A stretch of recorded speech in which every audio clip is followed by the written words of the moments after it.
ओम भास्कराय नमः। हरे कृष्णा। प्रिय श्रोताओं, आज है पौष मास का रविवार और आज आप सभी सुनिए रविवार व्रत की संपूर्ण कथा। जैसे सोमवार का दिन भोलेनाथ को समर्पित होता है, शनिवार का दिन शनिदेव को समर्पित होता है, वैसे ही रविवार का दिन सूर्यदेव को समर्पित माना गया है। ज्योतिष शास्त्र के अनुसार सूर्यदेव को 9 ग्रहों में राजा माना गया है। कहते हैं सूर्यदेव की आराधना साधना करने से कुंडली के सभी ग्रह दोष दूर हो जाते हैं। कुंडली में अगर सूर्य मजबूत अवस्था में है तो समाज में व्यक्ति को खूब यश मान सम्मान मिलता है, सुख समृद्धि की वृद्धि होती है और निरोगी काया भी प्राप्त होती है। इसलिए सूर्यदेव की पूजा के साथ साथ रविवार के दिन इस कथा को सभी को जरूर सुनना चाहिए। प्राचीन कथा के अनुसार एक बार एक नगर में एक वृद्धा रहा करती थी। वह रविवार को नियम से घर आंगन को गोबर से लीपकर फिर भोजन तैयार करती और फिर सूर्यदेव को भोग लगाने के बाद ही खुद भोजन किया करती। ऐसा व्रत करने से उसका घर धन धान्य से भरा रहता था। हरि की कृपा से घर में किसी प्रकार का कोई भी दुख नहीं होता था। घर में सब कुछ आनंद मंगलमय था। इसी तरह कुछ दिन बीत जाने पे वह पड़ोसन जिसकी गाय का गोबर वह वृद्धा लाया करती थी, वह विचार करने लगी कि यह बूढ़ी माई हमेशा मेरी गाय का गोबर ले जाती है। यह सोचकर एक दिन उसने अपनी गाय को घर के अंदर बांध दिया। फिर वह हर दिन ही अपनी गाय को घर के भीतर बांधना शुरू करने लगी। इधर गोबर ना मिलने से बूढ़ी माई रविवार के दिन अपने घर को नहीं लीप पाई, इसलिए ना उन्होंने भोजन बनाया, ना भगवान को भोग लगाया और ना ही खुद भोजन किया। इस तरह उन्होंने निराहार व्रत किया। सुबह से शाम रात हो गई और फिर वह बूढ़ी माई भूखी ही सो गई। फिर रात में भगवान ने उन्हें स्वप्न में दर्शन दिए और भोजन न बनाने और भोग न लगाने का कारण पूछा। तब बूढ़ी माई ने सूर्यदेव को बताया कि गोबर न मिलने के कारण आज वह भोजन नहीं बना सकी। तब भगवान भास्कर ने कहा कि हे माता, हम तुमको ऐसी गाय देंगे जिससे सभी इच्छाएं पूर्ण हो जाएंगी, क्योंकि तुम हमेशा रविवार को गोबर से लीप कर या फिर भोजन बनाती हो, भोग लगाकर ही खुद भोजन करती हो, इसलिए मैं आपसे प्रसन्न होकर आपको वरदान देता हूँ।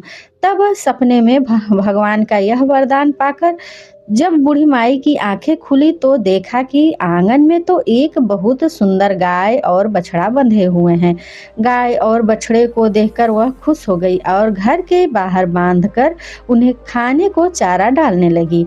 इधर जब पड़ोसन में बूढ़ी माई के घर के बाहर सुंदर गाय और बछड़े को देखा तो ईर्ष्या से प्रेरित होकर उसका हृदय जल उठा और जब उसने देखा कि गाय ने तो सोने का गोबर दिया है तो वह गाय का सोने का गोबर उठाकर ले गई और अपनी गाय के साधारण गोबर को उसकी जगह रख दिया। यह रोजाना ऐसा ही करती और धीरे इधर सीधी साधी बूढ़ी माई को कानों कान इसकी खबर तक नहीं होने दी। एक दिन सर्वव्यापी ईश्वर ने सोचा कि चालाक पड़ोसन की वजह से वृद्धा ठगी जा रही है।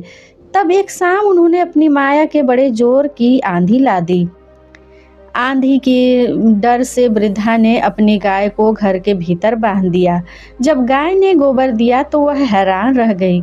फिर तो वह रोजाना अपनी गाय को घर के भीतर ही बांधने लगी। उधर पड़ोसन ने देखा कि गौ घर के अंदर बांधने लगी तो वह सोने का गोबर उठाने में कामयाब नहीं हो पा रही है। तो कुछ उपाय न देखकर एक दिन पड़ोसन ने राजा के महल में जाकर सारी बात बता दी। पड़ोसन ने राजा से कहा, महाराज, मेरे पड़ोस में एक वृद्धा के पास ऐसी गाय है जो आप जैसे राजाओं के ही योग्य है और वह गाय रोजाना सोने का गोबर देती है। आप सोने से प्रजा का पालन कीजिए। वृद्धा भला उस सोने का क्या करेगी?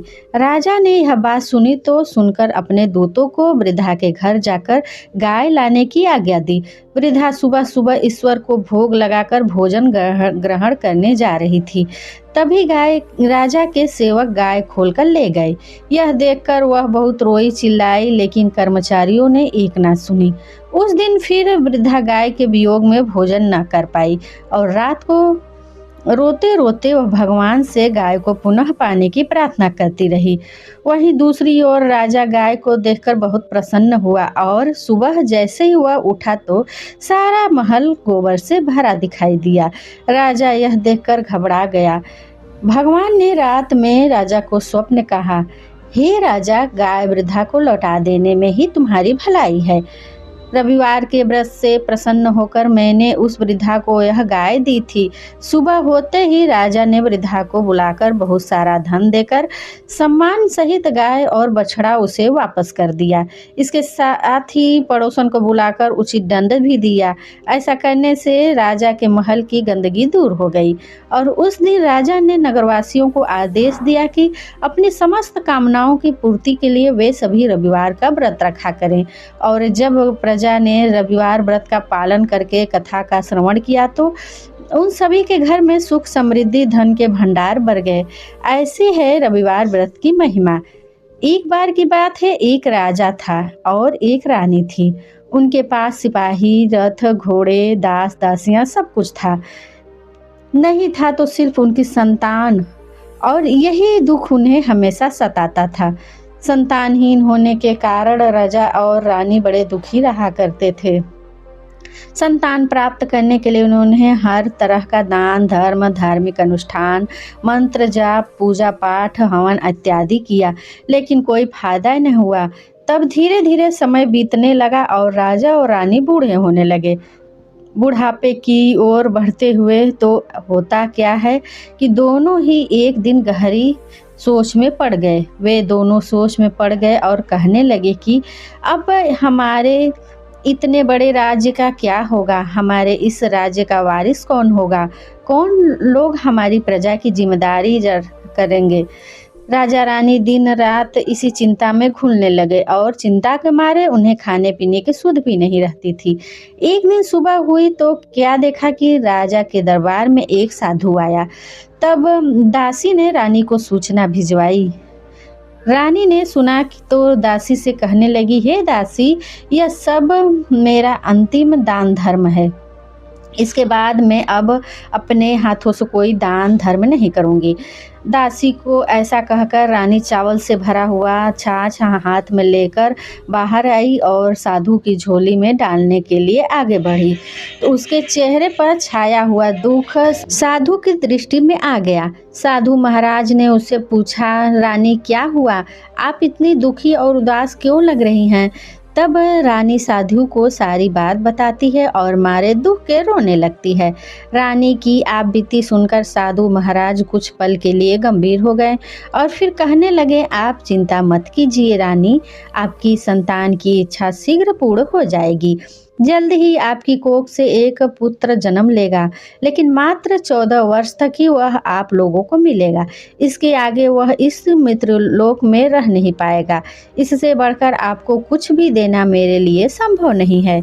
अपनी बात पूरी करते करते साधु महाराज ने अपनी झोली में हाथ डाला और फिर थोड़ी सी भभूति निकालकर रानी को दी और कहने लगे, रानी, आप और महाराज दोनों मिलकर इसे बांटकर प्रसाद रूप में ग्रहण कर लेना, तो तुम्हें जल्द ही पुत्र की प्राप्ति होगी। ऐसा कहकर साधु महाराज अपने रास्ते चले गए। उनके जाने के बाद रानी सोचने लगी, क्या हुआ जो 14 साल के लिए ही हमें पुत्र मिलेगा, कम से कम हमें पुत्र मिलेगा, यही काफ़ी है। उतने साल तक मैं उसे जी जान से बड़ा करूँगी, ढेर सारा लाड़ प्यार करूँगी और अपनी संतान की हर इच्छा पूरी करूँगी। उस रात रानी ने राजा को अपनी सारी बात बताई और साधु की दी हुई भभूति राजा को दिखाकर बोली, महाराज, साधु महाराज ने यह भभूति हम दोनों को ग्रहण करने के लिए कहा है।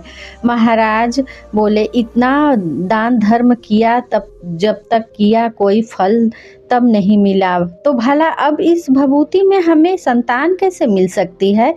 तब रानी बोली, महाराज, जब हमने इतना सब कुछ कर लिया है तो अब यह भी सही बेवजह ही उस साधु के क्रोध को क्यों बुलावा दें। राजा को अब किसी भी बात पर विश्वास नहीं था। लेकिन रानी का मन रखने के लिए और पत्नी को दुख ना पहुँचे इस बात पर वह भभूति को प्रसाद रूप में ग्रहण करने के लिए तैयार हो गया। अब राजा और रानी ने स्नान किया, इसके बाद अपने भगवान का नाम स्मरण किया, अपने पितरों का स्मरण किया और फिर साधु महाराज का नाम स्मरण करके राजा और रानी ने दोनों ने बांटकर वह भभूत प्रसाद रूप में ग्रहण की और इसके बाद निश्चित होकर सो गए। इस तरह दिन धीरे धीरे बीतते गए। साधु महाराज द्वारा कहे अनुसार रानी गर्भवती हो गई। अब तो राजा और रानी की खुशी का कोई ठिकाना ही नहीं रहा। राजा रानी से बोला, महारानी सचमुच हम पर तो साधु महाराज की कृपा हो गई। अब 9 माह 9 दिन और 9 घंटे पूरे होकर रानी ने एक सुंदर स्वच्छ गोरे चिट्टे पुत्र को जन्म दिया। राजा ने खूब धूमधाम से अपने पुत्र का नामकरण किया। पूरे राज्य में 8 दिनों तक अन्न संपर्ण रखा गया, उत्सव मनाया गया। अब पुत्र की कुंडली देखने के लिए राज्य के सबसे बड़े विद्वान पंडित जी को बुलाया। तब कुंडली देखकर पंडित जी बड़े चिंतित हो गए। कहने लगे, महाराज आपका राजकुमार सिर्फ 14 वर्ष तक ही हमारे पास रहेगा। राजा को इस बात की भनक तो थी नहीं। रानी को भी साधु महाराज की बात याद थी। अब ये दोनों मौन रह गए। इसके बाद राजा और रानी बड़े लाड़ प्यार से अपने बेटे का पालन पोषण करने लगे, उसकी हर इच्छा को पूरी करने लगे। कुछ समय के लिए ही सही भगवान ने संतान होने की हमारी मुराद तो पूरी कर दी, इससे वे सबसे बड़े खुशी थे। राजकुमार धीरे धीरे बड़ा होने लगा। तब वह 7 वर्ष का हो गया तो राजा ने एक अच्छे गुरु की नियुक्ति करके उसे पढ़ाई लिखाई, राजशास्त्रार्थ, शास्त्र विद्या, घुड़सवारी इत्यादि सभी विद्याओं का शिक्षण देने लगे। जब राजकुमार सभी शास्त्र विद्या आदि में पारंगत हो गया तब उसकी उम्र 14 वर्ष की हो गई। अब एक अच्छी सी राजकुमारी खोजकर उसका विवाह भी कर दिया गया। इस तरह 2 साल और बीत गए। अब राजकुमार 14 वर्ष का हो गया। एक दिन राजकुमार राजा से बोला, पिताजी मैं अपना सारा राज्य घूमकर देखना चाहता हूँ। आज तक मैंने सिर्फ इस राजमहल के अलावा कुछ नहीं देखा। बेटी की बात सुनकर राजा चिंतित हो गए, क्योंकि पुत्र को 14वां वर्ष शुरू हो गया था। अब कोई अनहोनी होने का वह वक्त नजदीक आ रहा था, लेकिन राजा यह सारी बातें अपने पुत्र को नहीं बता सकता था। तो उसने क्या किया कि अपने बेटे को कहा, हाँ हाँ जरूर जाओ, तुम्हें तो अपना सारा राज्य घूमकर जरूर देखना चाहिए। कहाँ क्या है यह सब कुछ जानना चाहिए। कल को मेरे बाद तुम ही तो राजा बनना है। लेकिन बेटा एक बात का ध्यान रखना, तुम जहाँ जा रहे हो, क्या कर रहे हो, यह बात अपनी पत्नी को मत बताना। राजकुमार ने कहा, ठीक है पिताजी, आपने जो कुछ कहा मैं बिल्कुल वैसा ही करूँगा। अब राजकुमार पूरा दिन अपनी पत्नी के साथ बिताता, खुशियाँ मनाता और रात को ठीक 12 बजे बिस्तर से उठकर बाहर चला जाता। फिर पौ फटने के पहले वापस अपने महल में आकर सो जाया करता। ऐसा बहुत दिनों तक चलता रहा। अब पुत्र का 14वां साल खत्म होने में कुछ ही दिन बाकी रहे। इतने में ही क्या हुआ कि उसकी पत्नी यानी छोटी रानी रात में एक दिन अचानक जाग गई। उसने देखा कि बिस्तर पर राजकुमार नहीं है। वह महल में सब जगह खोज खोज कर देखती है तो राजकुमार कहीं नजर नहीं आया। अब वह क्या करेगी, किससे कहेगी, यह सोचकर वह चुपचाप रही। फिर भोर होने पर उसने देखा कि उसका पति तो अपनी ही जगह पर सोया हुआ है। उसने अपनी पत्नी को कुछ नहीं पूछा, लेकिन दूसरी ही रात वैसे ही हुआ। तीसरी रात, चौथी रात, ऐसा बहुत दिनों तक चलता रहा। यह देखकर अब तो छोटी रानी बहुत चिंतित होने लगी और आखिरकार रहस्य क्या है। आधी रात को मेरे पति कहाँ चले जाते हैं, किससे मिलने जाते हैं, और उसके मन में इसी तरह ढेरों सवाल और शंकाएं उठने लगी। लेकिन पूछने में डर भी लगा कि शायद पति गुस्सा हो बैठे। सास ससुर से पूछने के बारे में सोचा तो उसकी कुल मर्यादा बीच में आ गई। इस तरह वह अपने मन ही मन कुढ़ती रहती और इसी हाल में उसने भोजन पानी इत्यादि तक कम कर दिया था, जिस कारण वह दुबली पतली हो गई। उस राज्य में फूल बेचने वाली एक बूढ़ी मालिन थी। वह हमेशा छोटी रानी को फूल देने के लिए उसके महल में जाया करती थी। उन बूढ़ी मालिन का ध्यान छोटी रानी पर गया। उन्होंने पूछा, बेटी क्या हुआ? तुम्हें किस बात का दुख है और तुम इस तरह सूख कर इतनी कमजोर क्यों होती जा रही हो? तब रानी भरे मन से कहने लगी, क्या बताऊं आपको अम्मा जी, आपका राजकुमार हर रात बिस्तर से उठकर कहीं चला जाता है, बिना बताए जाता है और सुबह भोर होते ही वापस आकर सो जाता है। वो कहाँ जाता है? अपनी प्रेमिका से मिलने जाता है क्या? यह सोच सोच कर मैं अन्न जल ग्रहण नहीं कर पा रही हूँ और सूख सूख कर इस तरह कांटा हो गई हूँ। बूढ़ी मालिन यह सब सुनकर उसे एक उपाय बताती है। बेटी ऐसा करना, आज रात तुम सोना मत, उसके पीछे पीछे जाकर देखना वो कहाँ जाता है, क्या करता है, उसकी अच्छी तरह से पहरेदारी करना। रानी ने पूछा, माँ जी अगर मुझे नींद आ गई तो?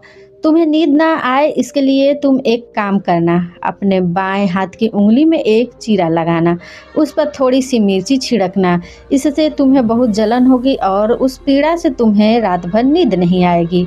अब रानी बूढ़ी मालिन के कहे अनुसार वैसा ही करती है। उंगली की जलन से उसे उस रात बहुत देर तक नींद नहीं आई, लेकिन कुछ रात बीतने के बाद वह सो गई। अगले दिन जब बूढ़ी मालिन फूल लेकर उसके महल में पहुंची तो और उसने पूछा, क्या हुआ बेटी, क्या तुमने देखा तुम्हारा पति कहाँ जाता है? छोटी रानी कहने लगी, नहीं माँ जी, पहले कुछ समय जलन के कारण नींद नहीं आई, लेकिन थोड़ी देर बाद में सो गई। बूढ़ी मालिन ने कहा, कोई बात नहीं, आज तुम अपनी उंगली पर पहले से थोड़ा ज़्यादा जख्म करना और ज़्यादा मिर्ची लगा देना। छोटी रानी ने वैसा ही किया, परंतु आज फिर वह सिर्फ पति के बिस्तर से उठकर बाहर निकलने वक्त तक ही जाग पाई। उसके पीछे वह जा नहीं सकी क्योंकि उसकी आंखों में तो उस समय नींद बंद हो गई। वह सो गई। अगले दिन सुबह फिर से बूढ़ी मालिन आई और वही पूछा तो रानी कहने लगी, नहीं माँ जी, मैं आज भी उनकी पहरेदारी ठीक से नहीं कर पाई।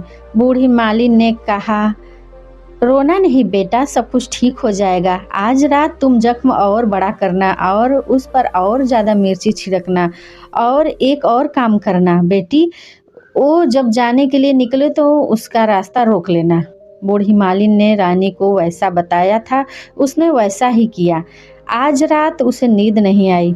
पति रात 12 बजे बिस्तर से उठकर जब महल से निकलने लगे तो चलने लगा तो बूढ़ी मालिन ने जैसा बताया था उसने वैसा ही किया।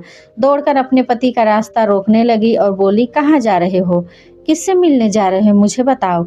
राजकुमार ने उसे समझाने की बहुत कोशिश की। देखो, अगर मैं तुम्हें यह बता दूं तो मेरा तुम्हें दोबारा नहीं मिल पाऊंगा। रानी बोली, कोई बात नहीं, ना मिलो, लेकिन आप रात के समय आखिरकार कहाँ जाते हो और यह मुझे पहले बता दो।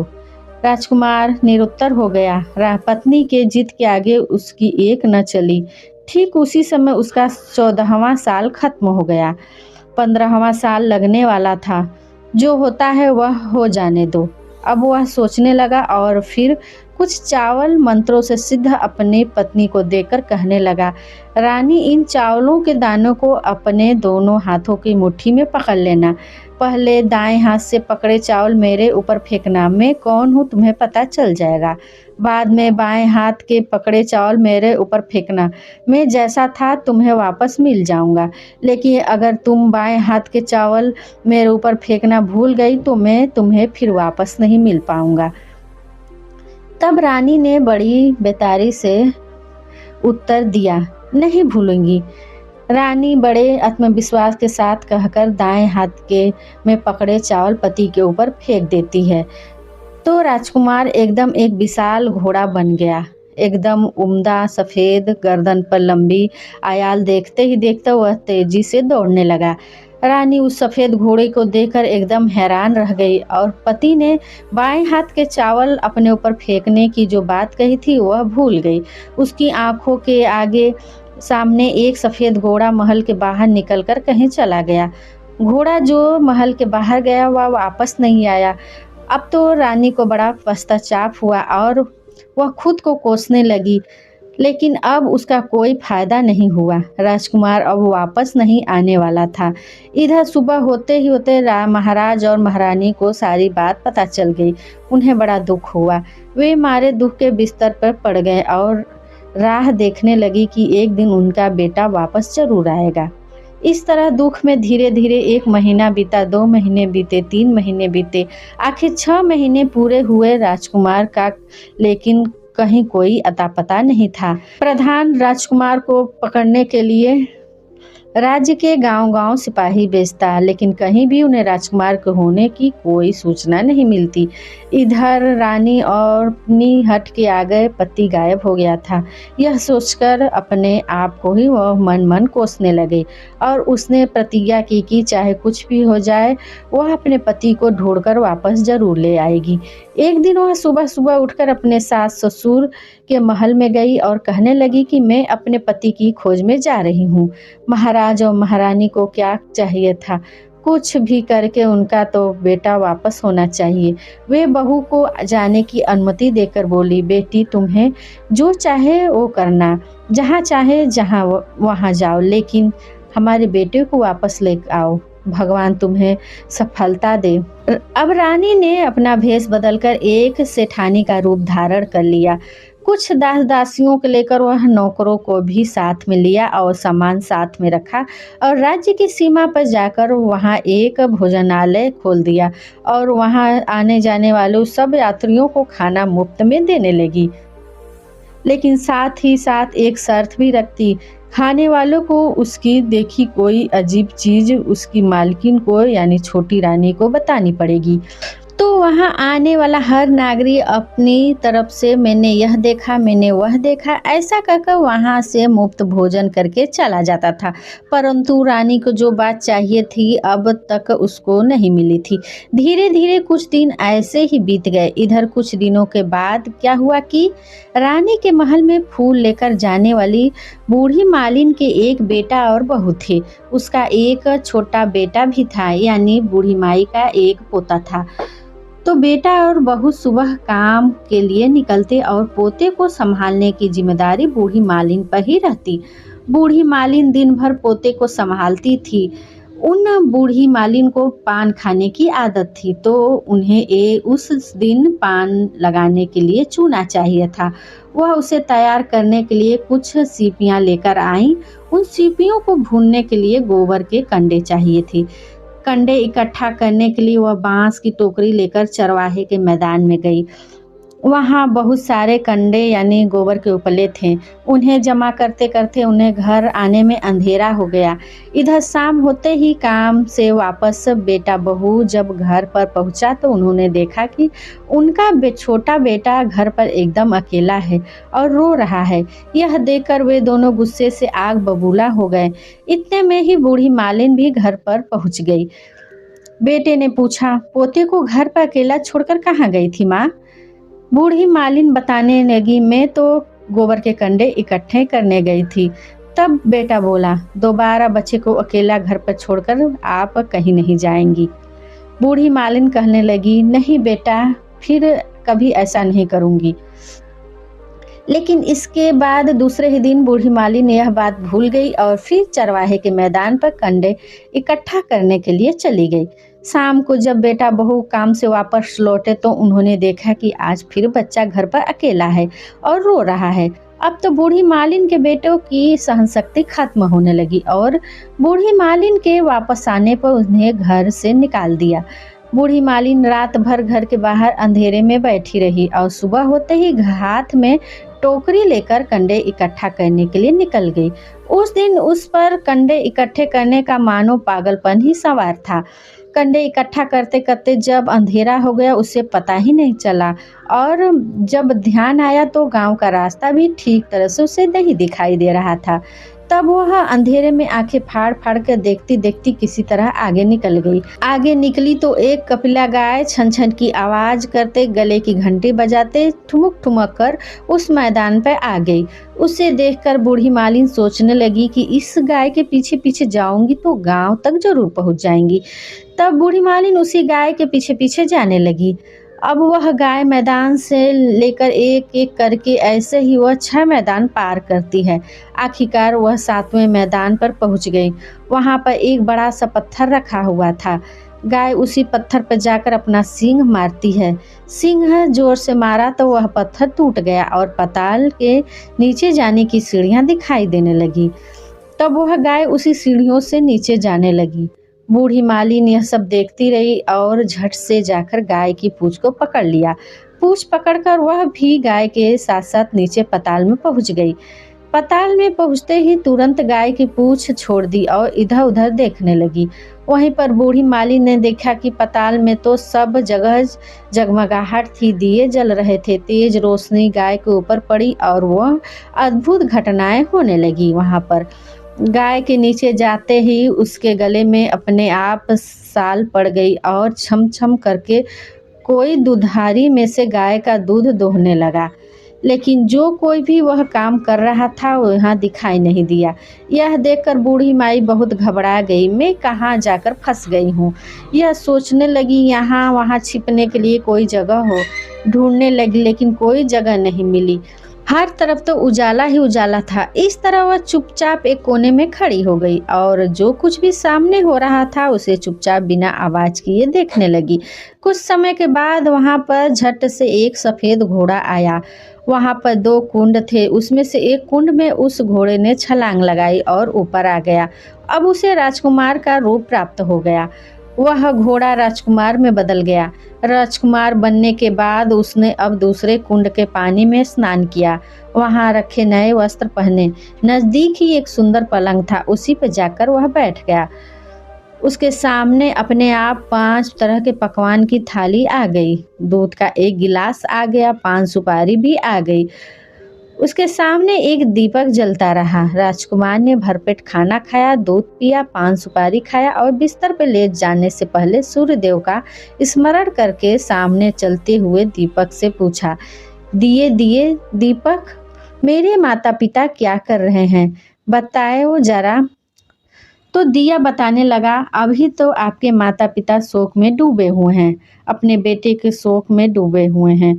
उनका राज्य कौन संभाल रहा है? राज्य प्रधान संभाल रहा है। राजकुमार ने पूछा, मेरी पत्नी क्या कर रही है? उसने तो चौराहे पर भोजनालय शुरू कर दिया है और आते जाते लोगों से वह नई खबर के बारे में पूछती है। दिए के यह कहते ही राजकुमार कहने लगा, ठीक है। उसके बाद वह सो गया। इधर बूढ़ी मालिन कोने में खड़ी रहकर यह सब कुछ देख रही थी। ऐसी अद्भुत घटना उन्होंने अपनी जिंदगी में पहली बार देखी थी। अब उनको अंदर ही अंदर कुलबुलाहट होने लगी। वह अपनी भूख प्यास भूल गई और आगे क्या होता है उत्सुकता से देखने लगी। इसके बाद वहाँ पर कुछ और घटनाएं नहीं घटी। रात गुजर गई और सुबह हो गई। सुबह होने पर पलंग पर सोया हुआ राजकुमार उठा और फिर से पहले वाले कुंड में छलांग लगाई और फिर से घोड़ा बनकर कुंड से बाहर आ गया। बाहर आते ही वह तेजी से पाताल नगरी से बाहर निकल गया। लेकिन वह कहाँ गया, किधर गया, बूढ़ी मालिन को कुछ भी नहीं पता चला। इसके बाद पिछली रात की तरह कोई उस गाय को छम छम करके फिर से दूध दोहने लगा। जैसे ही दूध खत्म हो गया उसके गले की साल अपने आप खुल गई और वह गाय तेजी से ऊपर जाने के लिए सीढ़ियों की ओर भागने लगी। गाय को दौड़ते देखकर बूढ़ी मालिन सोचने लगी, अब तो गाय के साथ तो यहाँ से ऊपर जाना समझदारी होगी, नहीं तो फिर से कोई मुसीबत मेरे ऊपर आ जाएगी। झट से अपनी उसने गाय की पूँछ पकड़ ली और गाय के साथ ऊपर आ गई। गाय अब ऊपर मैदान में पहुंची तो उस सुरंग का रास्ता अपने आप बंद हो गया और उसके मुंह पर एक बड़ा सा पत्थर पहले की तरह खड़ा हो गया। ऊपर आकर वह गाय जंगल की ओर निकल गई। अब इधर वह बूढ़ी मालिन एकदम बावली सी बेचैन सी हो गई। उन्होंने पाताल नगरी में जो कुछ देखा था वह जल्दी से जल्दी किसी को बताने के लिए बेचैन हो उठी। उन्हें एकदम से याद आया कि नगर की सीमा पे कोई औरत भोजनालय चलाती है और यह सब से नई बात यही बताने के लिए मैं उसी से जाकर बताती हूँ, तो वह मुझे मुफ्त में खाना पीना देगी। यह सोचने लगी, क्यों ना मैं यह बात उसी औरत को जाकर बताऊं। अगर उसे यह बात पसंद आ गई तो बाकी पूरे जीवन खाने पीने के झंझट से तो मुझे मुक्ति मिल जाएगी। बूढ़ी मालिन ने मन ही मन तय किया और तुरंत उस भोजनालय के द्वार पर टंगे हुए नगाड़े के सामने खड़ी हो गई और जोर जोर से नगाड़ा बजाना शुरू कर दिया। नगाड़े का इस तरह शोर सुनकर मालकिन यानी छोटी रानी प्रसन्न हो गई। सोचने लगी शायद आज कोई बहुत बड़ी बात पता चली है। रानी ने सिपाहियों को आदेश दिया कि जाओ और कोई भी आया है उसकी खूब अच्छी तरह से खातिरदारी करना। आदेश पाते ही नौकर नीचे दौड़े और उन्होंने देखा कि बूढ़ी माई नगाड़ा बजा रही है। उन्होंने पूछा, क्यों बूढ़ी माई, क्या हुआ, क्यों नगाड़ा बजा रही हो? बूढ़ी मालिन बोली, कुछ नहीं बेटा, यहाँ खाना मिलना है ना, इसलिए आई हूँ। खाना चाहिए, मिलेगा, लेकिन आपको कोई नई बात बतानी पड़ेगी। हाँ हाँ, बिल्कुल बताऊंगी। एक बात मालूम है मुझे। इस पर नौकर उन्हें भोजनालय के भीतर ले गए और उनको थाली भर भर के ढेर सारे तरह तरह के व्यंजन परोसे। बूढ़ी मालिन तो पहले बहुत दिनों से भूखी थी। भोजन देखते ही वह भोजन पर टूट पड़ी। पेट भरने के बाद जब नौकर ने उन्हें नई साड़ी पहनने को दी, उसके बाद उसे लेकर वे रानी के पास गए और इधर जब बूढ़ी मालिन और रानी एक दूसरे को देखा तो तुरंत ही पहचान गए। बूढ़ी मालिन बोली, बेटी तुम? रानी में बोली, अम्मा तुम? थोड़ी देर बाद वे दोनों एक दूसरे की बातें करती रहीं। आखिरकार रानी ने कहा, अम्मा अब आप तो बताओ, आपने क्या नई बात देखी है? नई बात? मैंने कोई नई बात नहीं देखी। वह तो मेरे पास तुम्हें देने के लिए खाने के पैसे नहीं थे, इसलिए मैंने झूठ कहा और नगाड़ा बजाया। छोटी रानी वो बोली, माँ जी घबराना नहीं, मैं किसी को भी आपका नाम नहीं बताऊंगी। और फिर बूढ़ी माली ने सोचा मैंने क्या देखा, कब देखा, ऐसा कह के आनाकानी करने लगी और सही बात बताने से बचने लगी। तब छोटी रानी ने उनसे कहा, देखिए माँ जी, अगर आपने मुझे वह नई बात बताई तो मैं जिंदगी भर आपकी देखभाल करूंगी, आपको रानी माता की तरह रखूंगी। अब तो बूढ़ी मालिन बात बताने के तैयार हो गई। उन्होंने जो कुछ भी उस चरगाह में अब वाले मैदान में देखा था, सब कुछ छोटी रानी को बताया। बूढ़ी मालिन की बातें सुनकर छोटी रानी को विश्वास हो गया, हो ना हो वही राजकुमार उसी का पति है। वह तुरंत बूढ़ी मालिन के कहे अनुसार, माँ जी आप मुझे उसी जगह पर ले चलो। तो बूढ़ी मालिन ने कहा, नहीं बेटा, वह पाताल राज्य है, साफ है। यदि किसी ने तुम्हें देख लिया तो तुम्हारी जान खतरे में पड़ जाएगी। लेकिन रानी ने उनकी एक भी न सुनी और उन्हें उसी जगह ले जाने की जिद करने लगी। आखिरकार बूढ़ी मालिन ने उनका कहा माना और बोली, ठीक है, मैं तुम्हें वहां लेकर चलती हूँ, पर आज नहीं कल। वहां जाना है तो शाम को ही जाना होगा। अब दूसरे दिन दोपहर को रानी बुढ़िया माई के साथ उस मैदान पर गई और एक जगह छुपकर गाय के आने की राह देखने लगी। दिन ढलते ही अंधेरा घेरने लगा और गाय हमेशा की तरह वहां आ गई और मैदान के उस कोने में जाकर उसने पत्थर पर सींग मारा तो झट से पत्थर हटा। वहां सुरंग में जाने का रास्ता हो गया। गाय जैसे उस रास्ते से नीचे उतरने लगी तो बूढ़ी मालिन रानी से बोली, जल्दी जल्दी आगे बढ़ो बेटी, हम गाय की पूंछ पकड़ के नीचे उतरेंगे। अब तो वे दोनों गाय की पूंछ पकड़ कर नीचे उतर गईं। बूढ़ी मालिन पहले दिन की तरह ही कोने में छुप गई और उसी कोने में छिप गई। अब नीचे सब कुछ पहले की तरह घटित हो गया। गाय के गले में अपने आप साल पड़ गई और कोई अदृश्य रूप से उसका दूध दूहने लगा। एक सफेद घोड़े ने आकर एक कुंड में छलांग लगाई तो राजकुमार के रूप में बदल गया। वह राजकुमार अब दूसरे कुंड में नहाने लगा। उसके बाद उसके सामने अपने आप खाने की थाली आ गई, दूध की प्याली और पान बीड़ा भी आ गया। राजकुमार यह सब कुछ सेवन करने के बाद सोने के लिए पलंग पर गया तो सोने से पहले सूर्यदेव का स्मरण करके वह दिए से पूछने लगा, दिए दिए दिए दीपंकर, बताओ तो मेरे माता पिता क्या कर रहे हैं? अब की बार दिए ने कुछ भी जवाब नहीं दिया, बल्कि वह बुझने लगा। अब राजकुमार को कुछ तो जरूर अघटित हुआ है, उसका शंक हुआ और वह मन ही मन उदास हो गया और जो कुछ हुआ है हो जाने दो, ऐसा सोचकर सोने के लिए बिस्तर पर लेट गया। अब तो रानी का संयम टूट गया। वह दौड़कर पति के पास गई और उसके पैर पकड़ने के लिए आगे बढ़ने लगी। राजकुमार तुरंत ही अपनी पत्नी को पहचान गया और झट से पीछे हट गया। चिल्लाने लगा, नहीं नहीं, मुझे मत छूना, सर्वनाश हो जाएगा। रानी दोनों हाथ जोड़कर पति से अपनी भूल स्वीकार करने लगी। स्वामी, मुझसे भूल हो गई। मुझे आपने नहीं पूछना चाहिए था, आपसे नहीं पूछना चाहिए था आप रात को कहाँ जाते हैं। मैं अपनी गलती स्वीकार करती हूँ। मुझे मेरी गलती की सज़ा मिल गई। अब आप घर चलिए। आपके वियोग में आपके माता-पिता ने बिस्तर पकड़ लिया है। आपकी प्रजा भी बहुत दुखी है। तब राजकुमार कहने लगा, वही तो एक बार तुम गलती करके बैठी हो, अब दोबारा मत करना, नहीं तो अब मैं तुम्हें जो हूँ दिख रहा हूँ वह भी नहीं दुखूंगा। रानी अब विलाप करने लगी, जोर जोर से जमीन पर सिर पीटने लगी। राजकुमार के मन में उसके प्रति दया उत्पन्न हो गई और वह बोला, अगर तुम मुझे पाना चाहती हो तो तुम्हें एक काम करना होगा। काम कठिन है लेकिन तुम्हें अकेले ही करना होगा। रानी बोली, कहिए स्वामी, कितना भी कठिन काम क्यों न हो, मैं उसे पूर्ण करूंगी। रानी ने कहा। तब राजकुमार ने उसे बताया कि इस पताल के ऊपर जाते ही तुम्हें एक घना जंगल नजर आएगा। ऐसे 6 जंगल पार करने के बाद 7वां जंगल मिलेगा। वह जंगल सबसे घना है।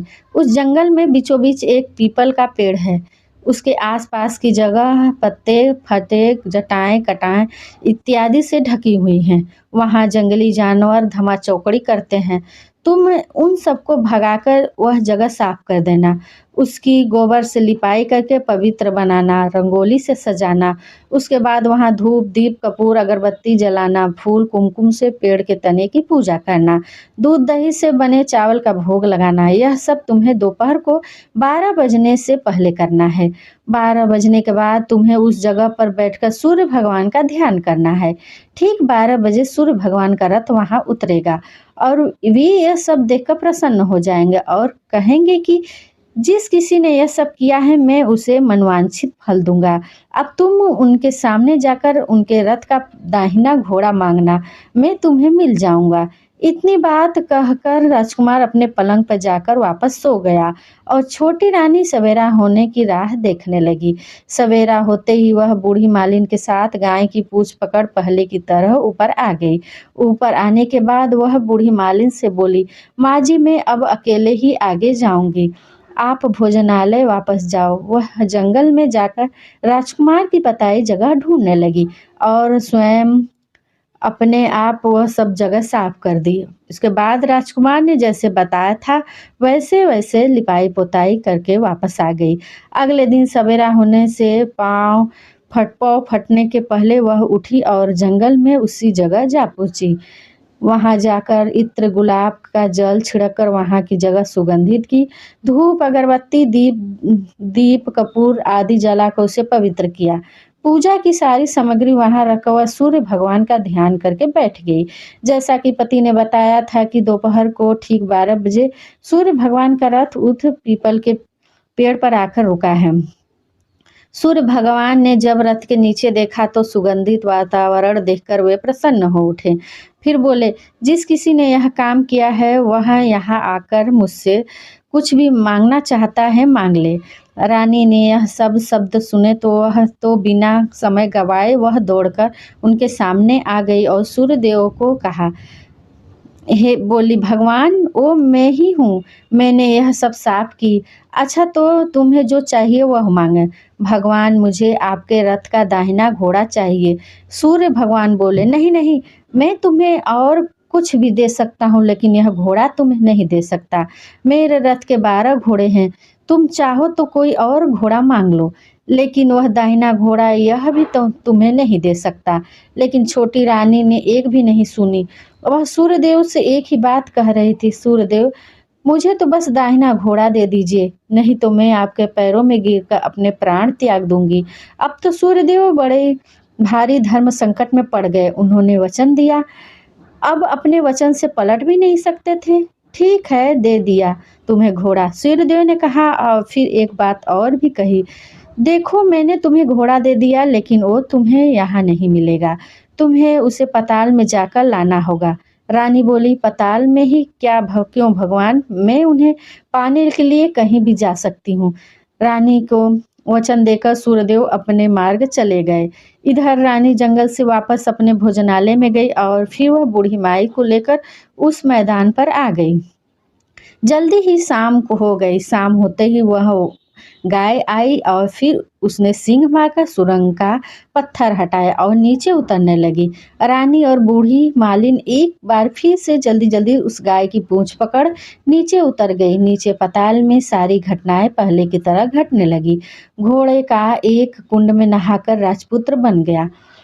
नहा धोकर वह उस राजकुमार का पलंग पर बैठा तो उसने खाने की थाली और दूध की प्याली का आना बीड़ा ना। फिर आज एक नई बात घटी। आज तो एक नहीं बल्कि दो दो थाली, दो दो दूध की प्याली, दो दो पान के बीड़े उसके सामने आए। वह कुछ नहीं बोला। उसने अपने हिस्से की थाली खाकर दूध पिया और पान बीड़ा खाकर वह पलंग पर लेट गया और सोने लगा। और हमेशा की तरह दिए से पूछा, दिए दिए दीपंकर, मेरे माता पिता क्या कर रहे हैं? दिए ने बताया, वे दोनों तुम्हारे शोक में मरने की स्थिति में पहुंच गए हैं। ऐसा झट से उसकी आंखों से आंसू टपकने लगे। ऐसा सुनकर फिर वह पूछने लगा, हे दिए दिए, मेरा राज्य कौन चला रहा है?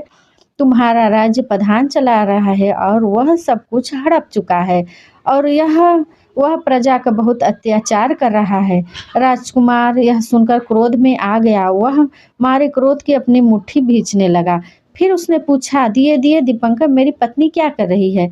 अब की बार दिए ने कुछ नहीं बोला, चुप रहा। लेकिन वह इधर कोने में खड़ी रानी का संयम जवाब दे गया। वह दौड़कर पति के गले लग गई। अब मैं तुम्हें मिल गया।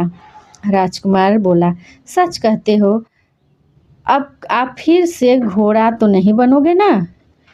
नहीं नहीं, अब मैं कभी दोबारा घोड़ा नहीं बनूंगा। तुमने जो इतने सारे कष्ट उठाए तुम्हें पाने के लिए मुझे, लेकिन सूर्यदेव ने मुझे सदा के लिए घोड़े के जन्म से मुक्ति दे दिया।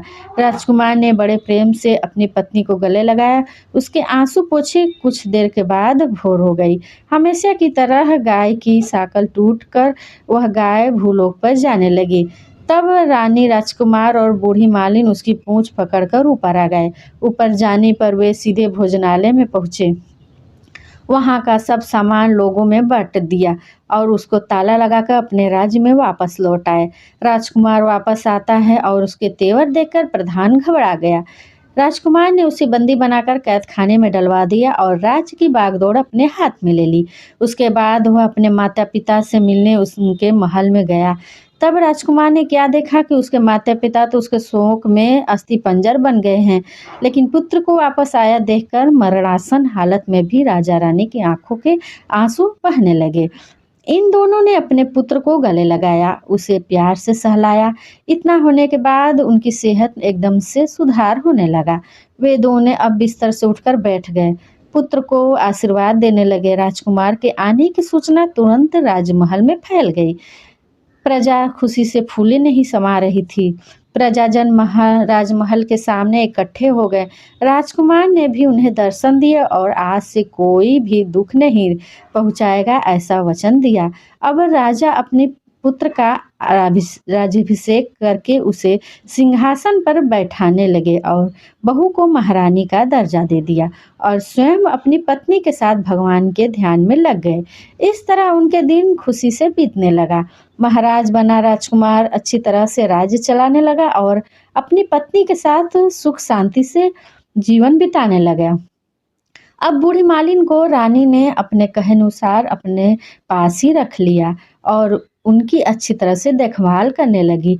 इस तरह बूढ़ी मालिन और उनके बुढ़ापे के दिन भी खुशी से गुजरने लगे।